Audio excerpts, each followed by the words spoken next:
In today's video, I'm going to teach you how to activate your Dasher Red card and add it to Apple Wallet or Google Pay. Getting this set up takes just a minute, and it's essential if you want to accept shop and deliver orders or certain grocery and retail deliveries. I'll walk you through the process inside the Dasher app and point out a few simple tips so everything goes smoothly. Start by opening the Dasher app on your phone. From the home screen, look for the Account tab, usually at the bottom right of the screen, and tap it. This is where you manage your profile settings and payment tools, including the Red card. Make sure you're signed into the correct account you use for dashing so the card links properly. On the account page, tap Dasher Red card. This option takes you to the dedicated Red card section where you can manage both physical and digital access. If you've just received a new card in the mail, have it in front of you now so you can enter the details without scrambling. Choose Activate a Physical Card. The app will prompt you to type the 16-digit card number and the security code printed on the card.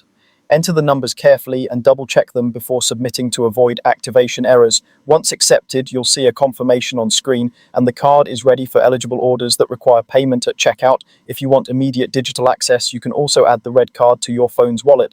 Tap Add to Apple Wallet on iPhone or Add to Google Pay on Android, then follow the on-screen prompts. Your device may ask you to confirm or verify. After it's added, you'll be able to access the card from your wallet app when a shop and deliver order needs it. That's all you need. Open the Dasher app, head to Account, tap Dasher Red card, activate a physical card with the 16-digit number and security code, or add it to Apple Wallet or Google Pay for quick digital use. Keep your card details secure and remember that activation is required for shop and deliver and certain grocery or retail runs. With your Red card set up, you're ready to accept more order types and keep deliveries moving smoothly.